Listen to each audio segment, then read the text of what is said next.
Rainy, come here. Silly dog. Well, my dog's ignoring me at the moment. Not that I'm surprised. He'll do that a lot.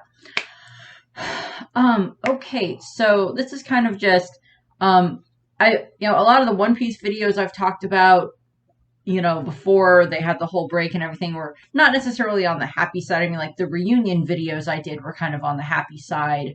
And, some of the other videos here and there were on the happy side. And I will get back to the One Piece reunion videos of, the Straw Hats reuniting with this character or that character. But before I do those, I kind of want to wait and see like where certain characters are in the manga before I go into that concept of like, well, when they meet this character again, this is what I think is going to happen. Considering what's going on with Vivi and Cobra and all of that fun stuff.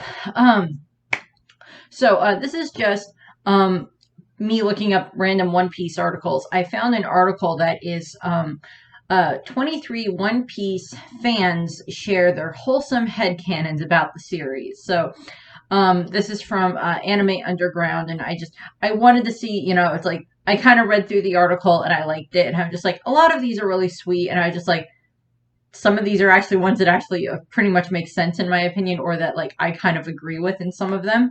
So that's kind of why I just wanted to do this video, because I wanted to talk about that a little bit. So these are just different One Piece headcanons that different fans have come up with, that just kind of either explain something in the anime or in the manga or something like that, or just like, it's just a fun thing that they just decided to come up with, and I just wanted to go through that and everything and just kind of give my take on them. So the first one is Boa visited Luffy during the time skip.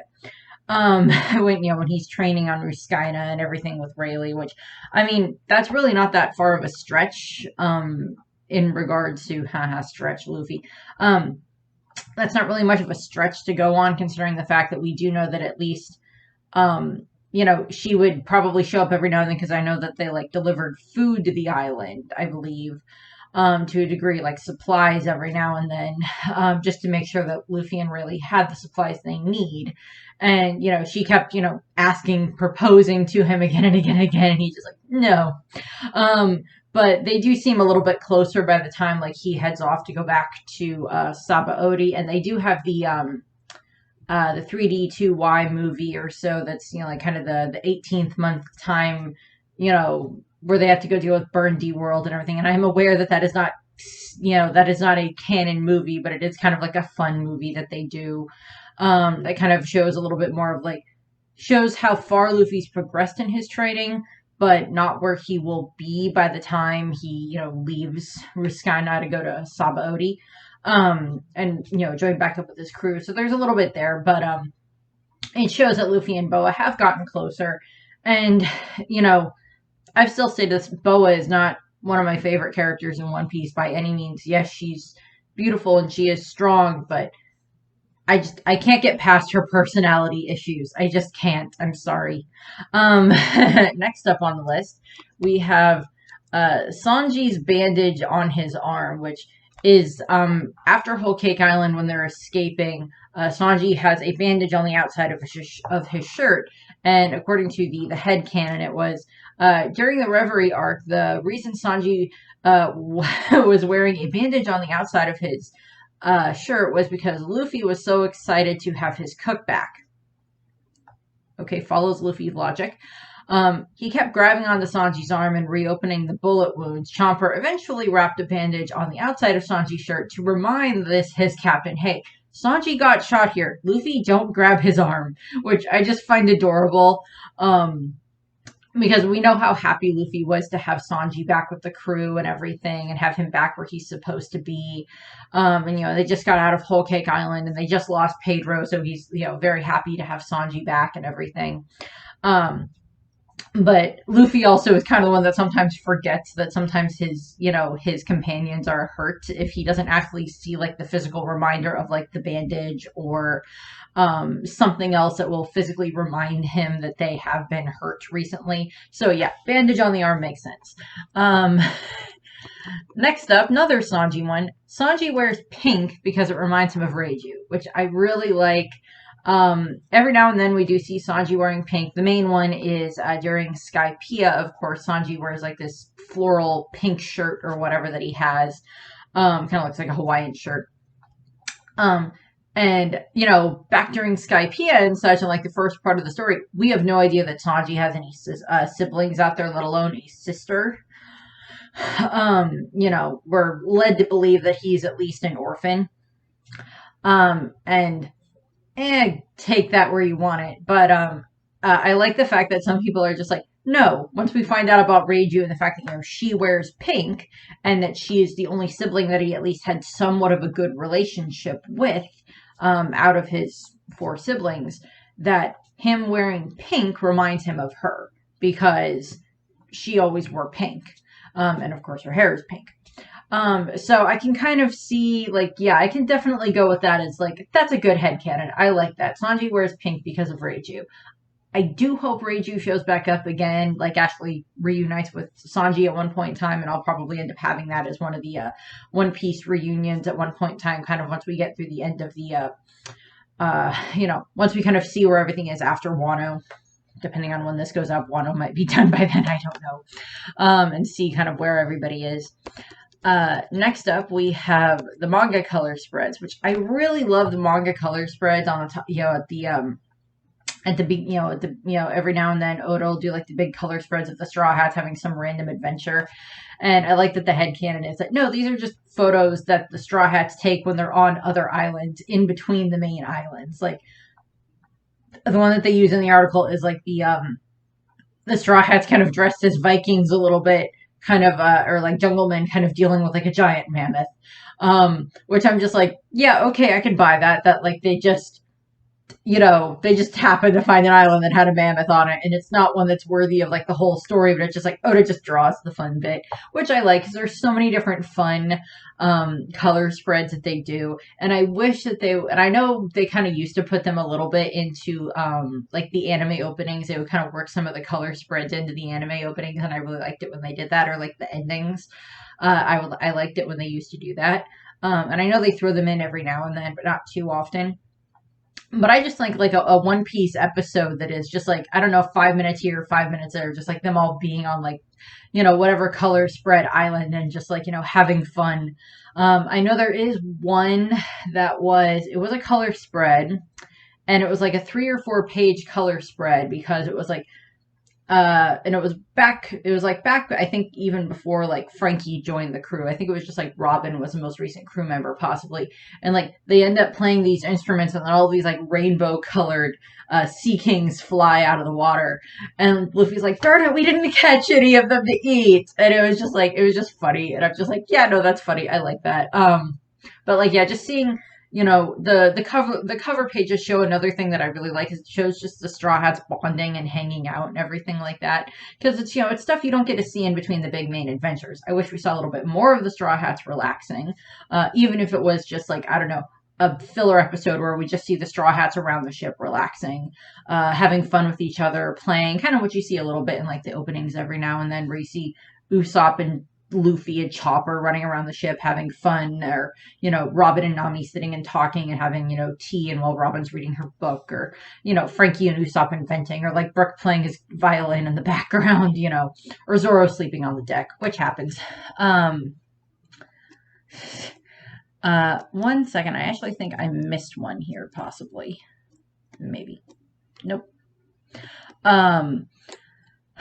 Let's see what else we got. Yeah, color spreads. Okay. So Shanks adopted Roger's fighting style was another one. And I'm like, no, that makes sense because we know that Shanks has his, his giant sword called Griffin, and now Shanks is actually relevant to this freaking story again. Yeah. Red and this, we'll see what happens.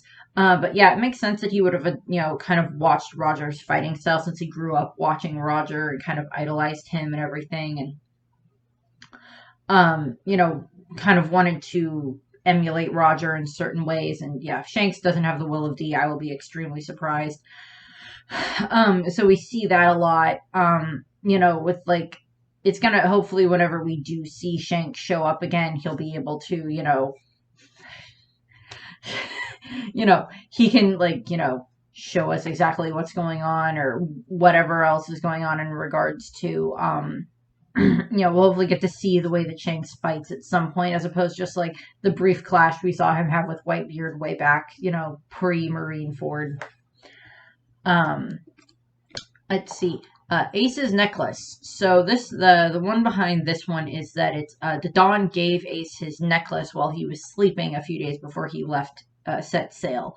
Now the necklace that Ace has is similar to the red beaded necklace that Dawn has, that we see her wear in the flashback, and even in present day whenever we see her is very similar to that. And we do know that the Dawn kind of basically raised Ace since he was at the very least, maybe not like a baby, but like a toddler. Or at the very least, I would say at 3 years old at the oldest was probably when she started having to take care of him.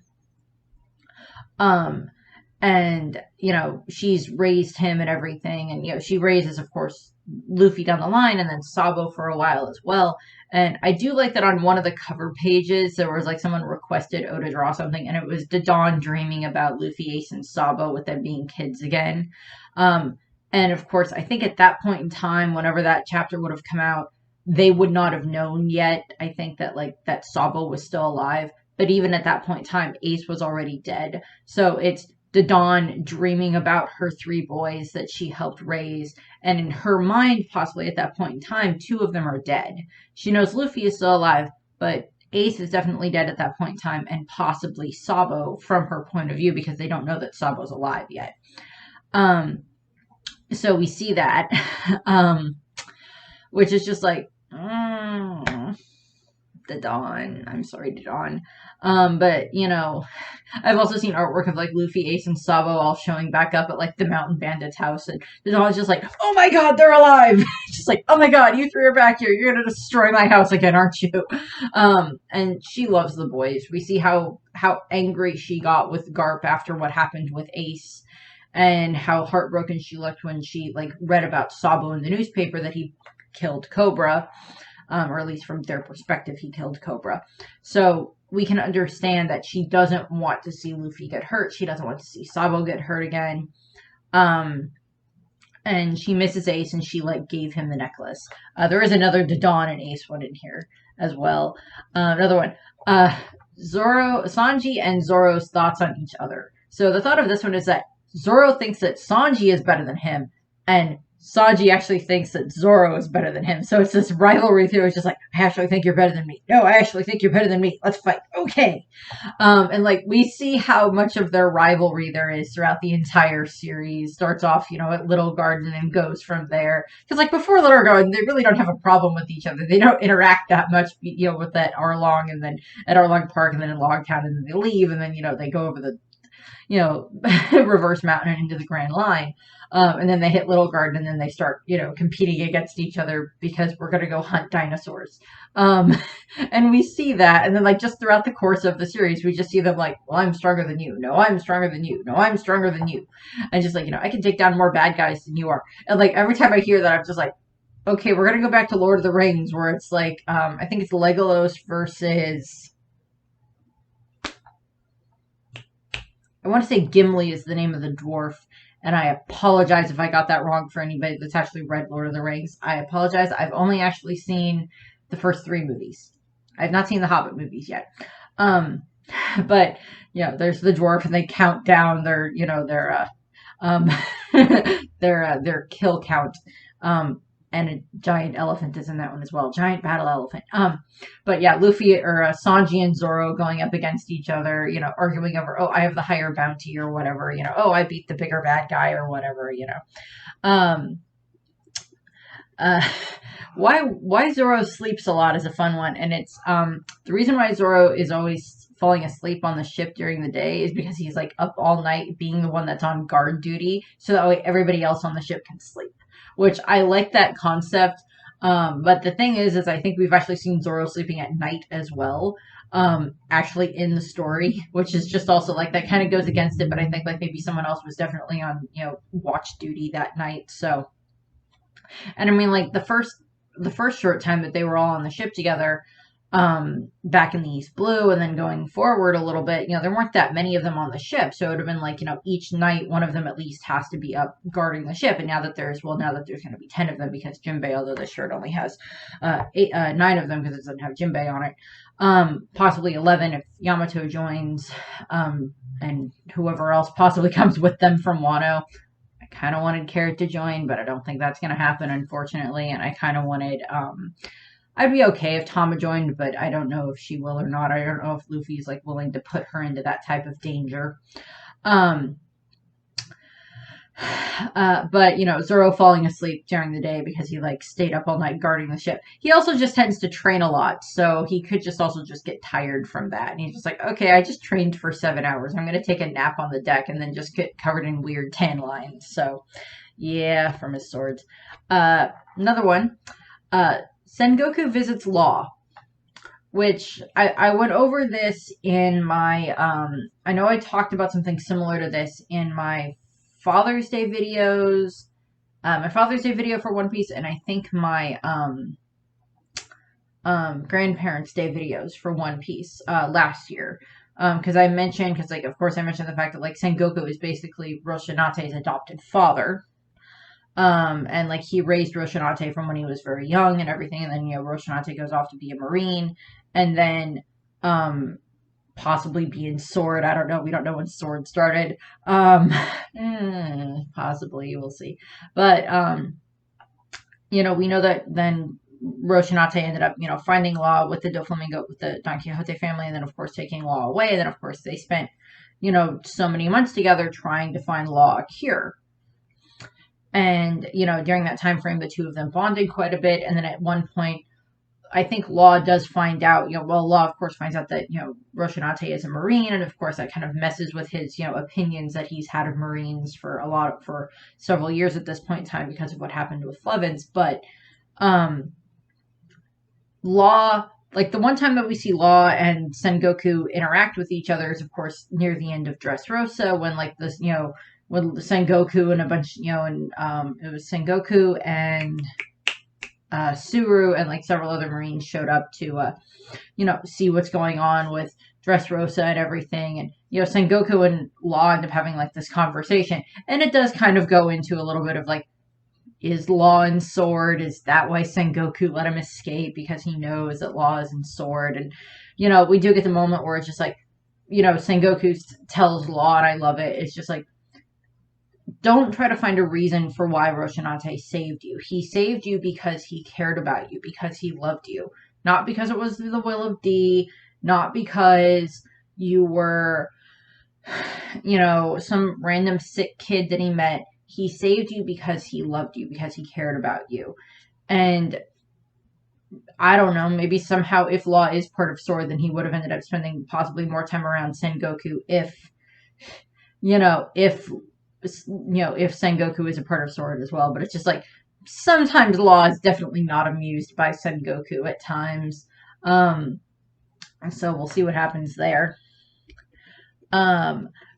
Okay, so this one I really like. This one is Robin and Usopp's kind of relationship. That like the concept is that like they have story time on the ship, and it's just like the two of them, like if they get paired up for like sleeping for like guard duty at night, watch duty at some point in time, that it's just like the two of them just sitting and like having a conversation, because like Robin has all of this like historical knowledge and everything in her head, and of course Usopp actually strikes me as one of the members of the crew that would actually have like a rather high interest in history, particularly if learning anything more about Nolan, because he really liked Nolan, but also learning other things about history as well. On the crew, I would say that Nami and Usopp, possibly Chopper, possibly Brooke, and possibly Frankie and Jinbei would be quite interested in learning about other histories.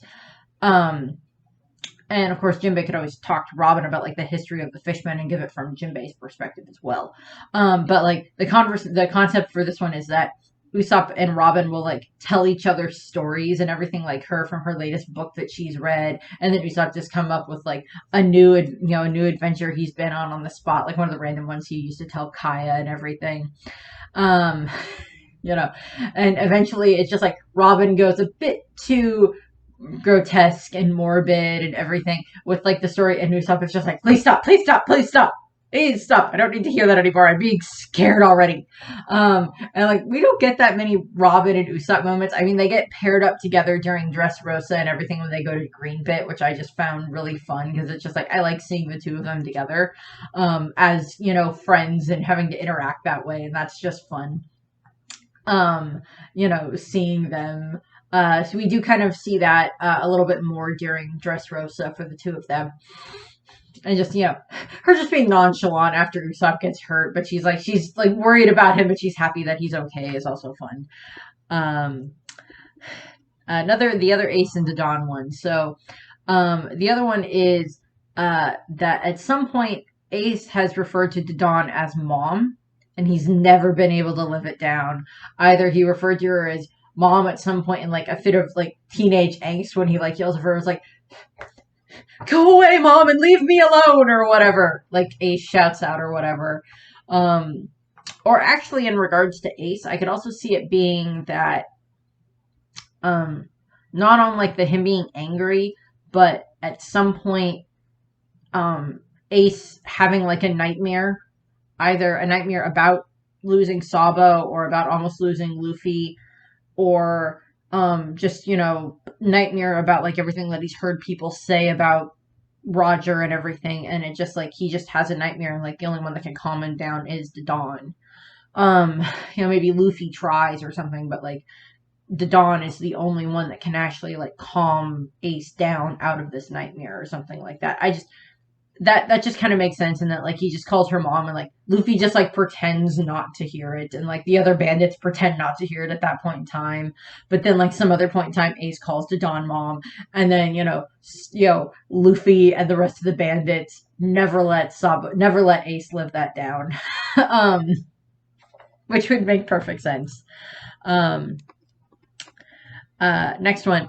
Robin didn't tell Luffy about Sabo, which we know that during the time skip that Robin was with, you know, the Revolutionary Army. She was with Sabo and Dragon and Hack and, you know, Koala and such during the time skip.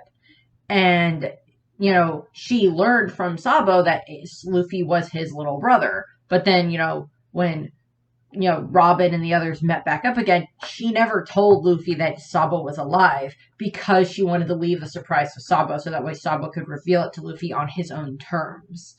And, I mean, a lot of people ask if, like, well, how could Luffy never have seen Sabo's wanted poster? Luffy doesn't pay that much attention to other people's wanted posters. He sees his wanted poster whenever it comes out in the newspaper, and his crew's wanted posters and stuff like that, and we've seen his reactions to those and such, but he doesn't actively go out and try to find other people's wanted posters for the most part. Although I'm pretty sure Luffy wouldn't mind having a copy of like Shanks's wanted poster, or possibly Roger's wanted poster to a degree.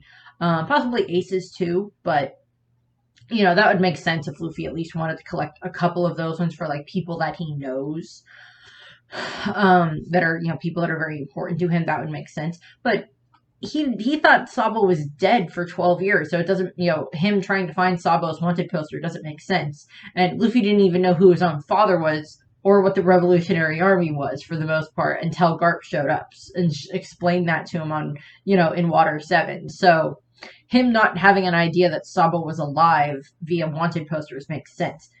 And I highly doubt they would distribute that many wanted posters for the Revolutionary Army in the East Blue, particularly in Fuchsia Village, or within the Goa Kingdom. So that disqualifies like Makino and Dawn and Whoop Slap and such from knowing about it, and even like Stelly and Lookout the Third from knowing about Sabo being alive until like the newspaper said something specifically about Sabo, because they were all under the impression that Sabo was dead. Ace one that is actually very wholesome.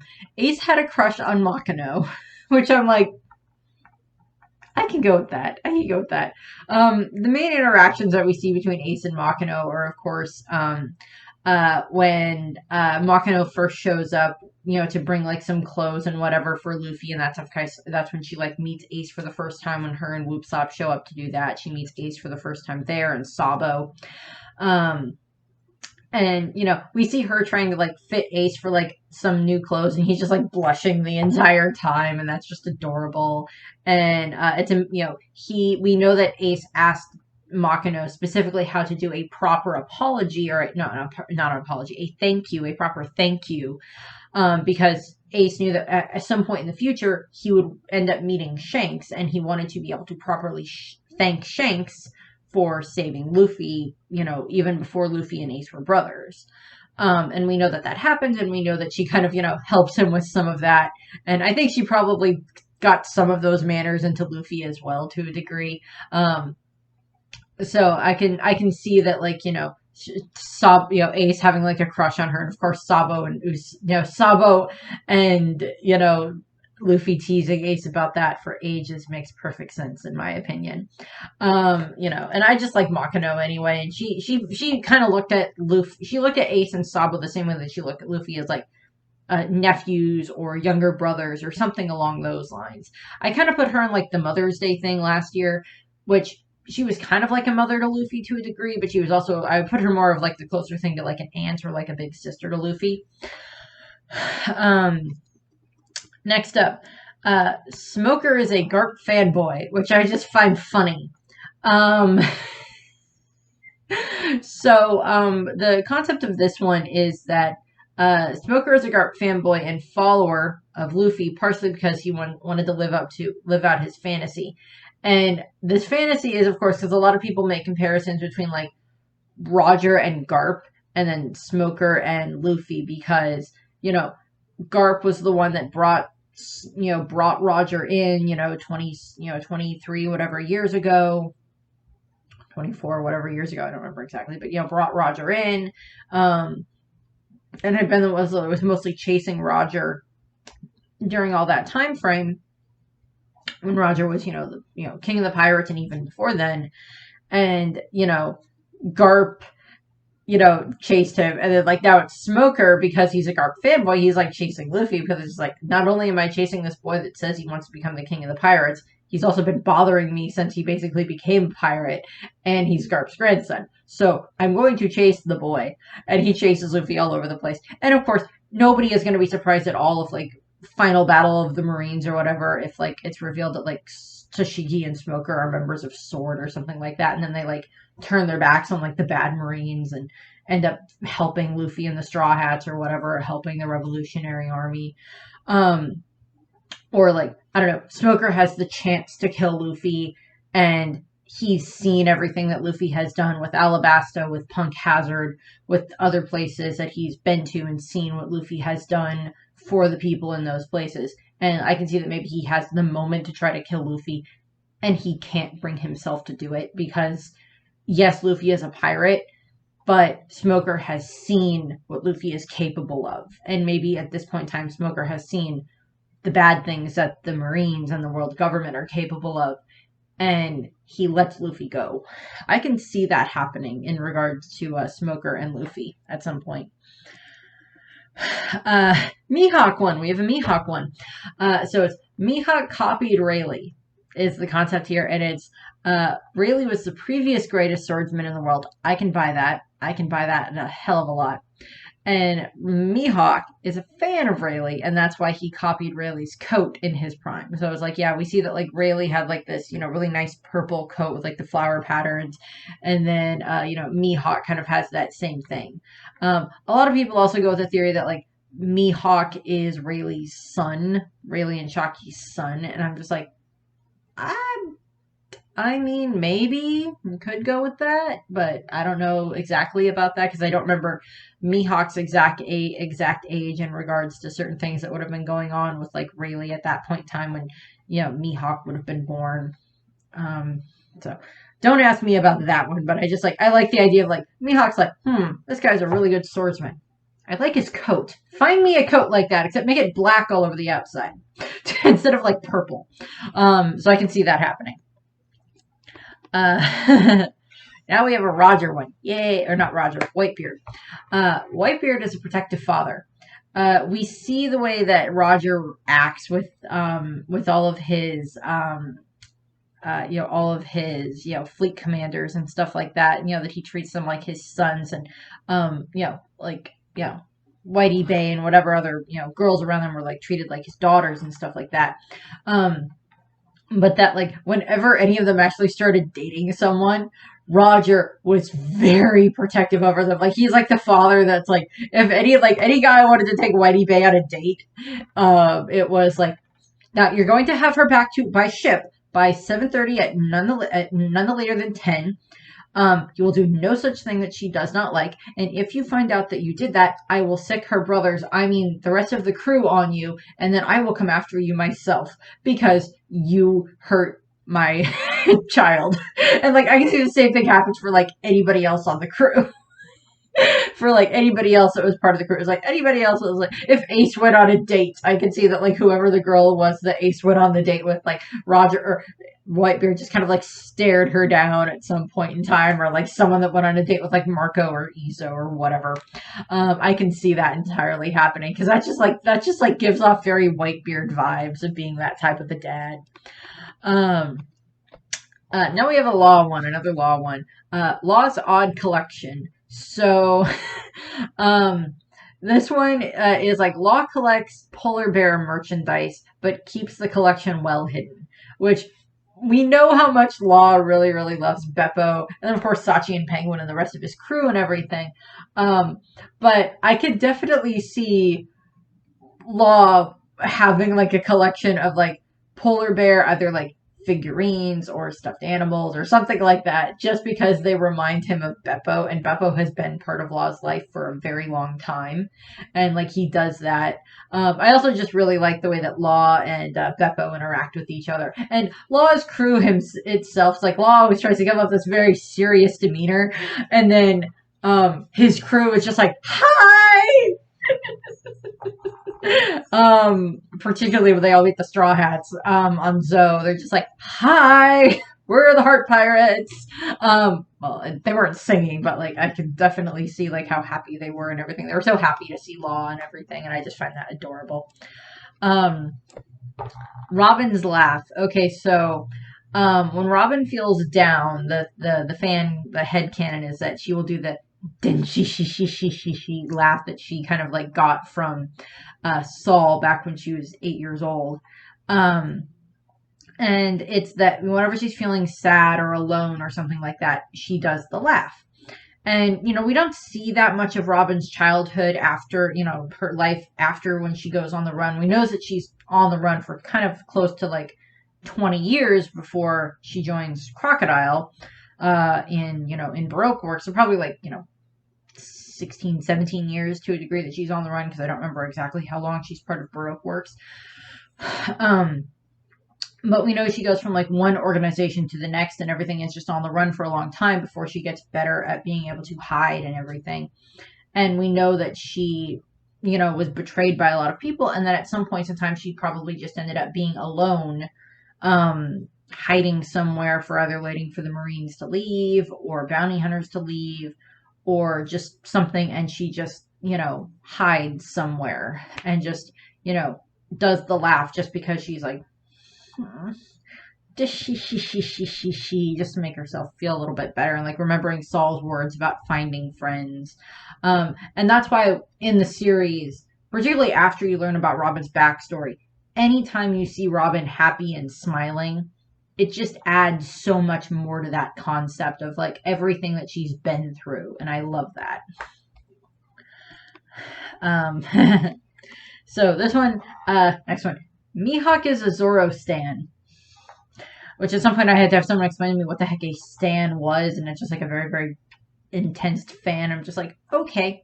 And the headcanon is that Mihawk is actually rooting for Zoro every step of the way, and whenever Mihawk and Shanks drink together, they argue whether or not Luffy or Zoro is stronger.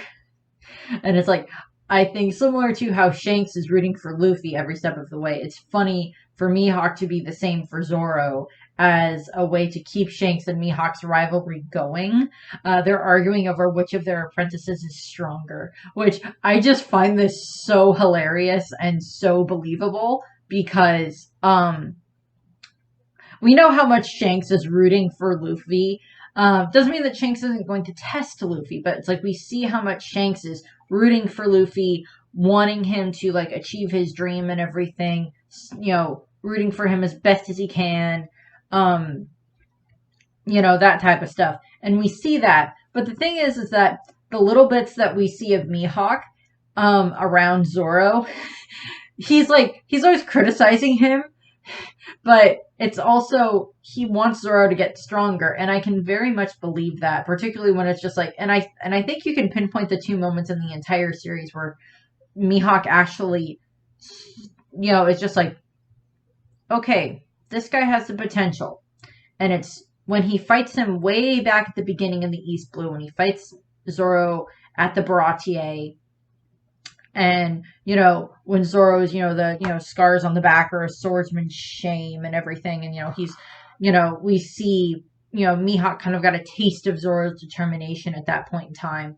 And like he remembered Zoro, because we know that when Zoro ended up on his island, that Mihawk knew exactly who Zoro was. He's like, oh yeah, I remember you.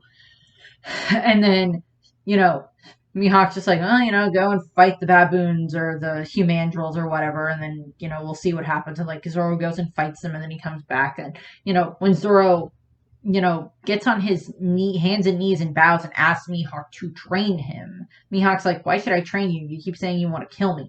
Technically, I don't think it's Zoro wants to kill Mihawk. He just wants to defeat Mihawk, which is a different thing, which is different than, like, no, I don't want to kill you. I just want to defeat you and prove that I am a better swordsman than you. There is a difference. I don't want you dead.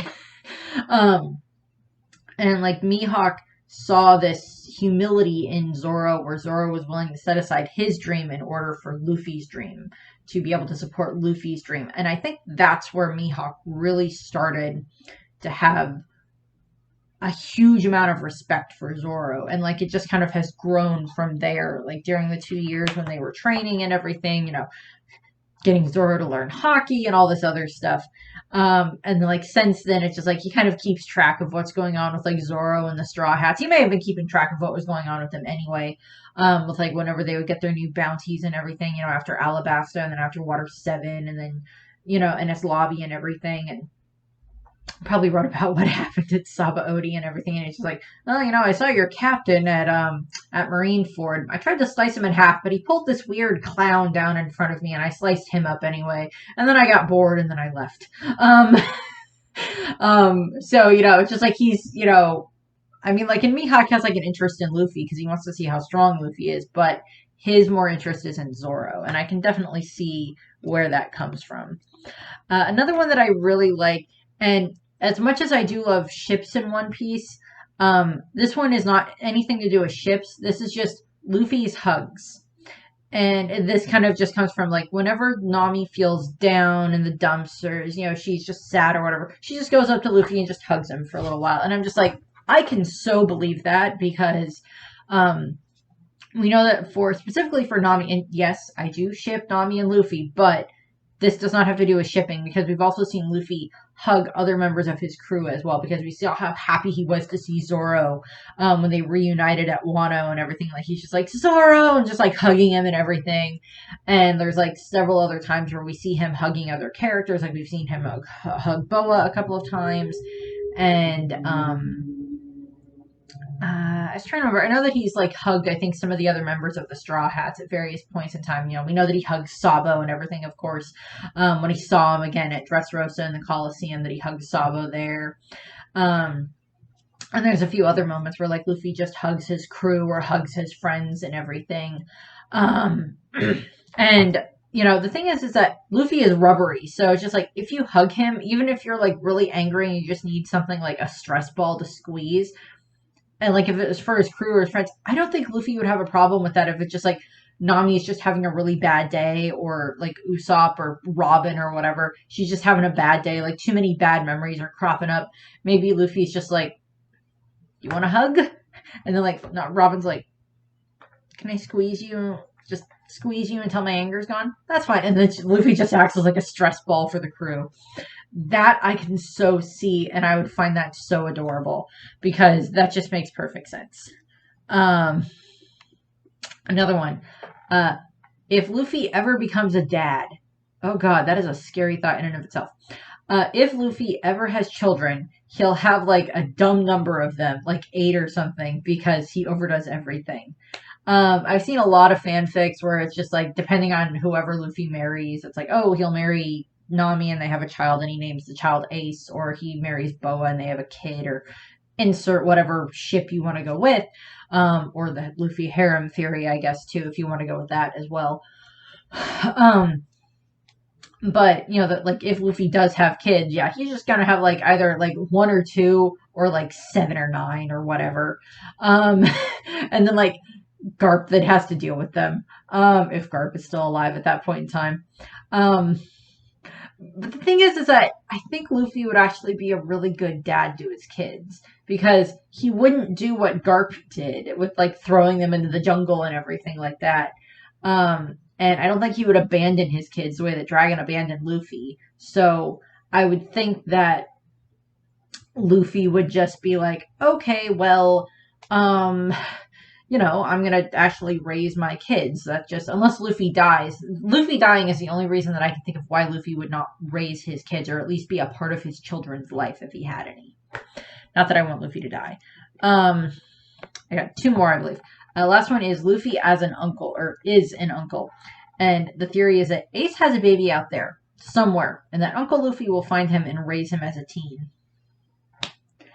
And this is, of course, a callback to, the way that, with Roger and Rouge and everything, that, Roger either knew Rouge before everything happened where he became the king of the pirates, and then he went back to her afterwards because he wanted to spend the rest of his time with her before he had to turn himself in. And it's the theory that like maybe Ace did fall in love with someone and they're out there somewhere on the Grand Line or somewhere out in whatever other one of the 4 blues or whatever, that maybe Ace does have a child. And that at some point, at some point Luffy will find out that Ace had a child and will go and find the child and then, take the child and the mother, if the mother is still alive, and bring them into like a safe area, which makes sense. Because I'm pretty sure that if Rouge had survived, there's like the whole theory that if Rouge had survived, that Garp would have brought her along with baby Ace to Fuchsia Village, to Dawn Island, and like set her up near Dodon, and like had Dodon kind of still act as like protection for her, but like have Rouge there as well. Which, that is a theory I can totally get behind. And we have 1 more. This is the last one. And of course it's a Will of D theory, and it's what the D stands for. And the D doesn't actually stand for anything. It's just a sideways grin, which is, I know so many people have said that over the years and everything like that. There's dawn, there's dream, there's destiny, there's destruction. There's the D stands for dragon. So monkey, dragon, or whatever would be Luffy. Monkey, dragon, Luffy would be his name then, technically. But, that it just stands for, a sideways grin or whatever, like the smiles for the smile fruits or whatever. Joy boy and everything. And, you look at this, it's like almost everywhere that Luffy goes, once they leave, the people there are better off than they were when they arrived. Not all the time. Not every single time, but a fair amount of the time when they leave a place, it's actually better than when they arrived. The bad pirate got taken care of. The psycho god king was dethroned. The other psycho king that thought he was a god gets dethroned. Insert whatever thing, is gone or captured or whatever. And, one of the fun things about the series is just seeing how often Luffy smiles in the series over the years. Just like how bright that smile is and everything. And I think Luffy would do well to follow some of the advice from All Might and My Hero Academia about smiling. Because he just smiles all the time. He smiles when he fights. He smiles when he's happy with his crew, with his friends. When he's just, having fun. And then, of course, we also see Ace smile at various points in time throughout the anime and in the manga and everything. That's just fun. And then I will bring up Law here because Law does smile at times, but Law's version of a smile is a little bit more on the how would I say, sadistic side of things. Um, when he's, the way that he kind of, deals with Hawkins, and other times that I think when he deals with Caesar and Vergo, and then of course dealing against Doflamingo at various points in times. It's not that often that we see Law actually have like a happy, relaxed smile. It happens every now and then, but not very often, which is just kind of fun. But you know, I just wanted to go through this. I liked the article, and by the time I ended up looking at the article again, some of the stuff had been moved around a little bit. But yeah, I really like this article. I think it's adorable.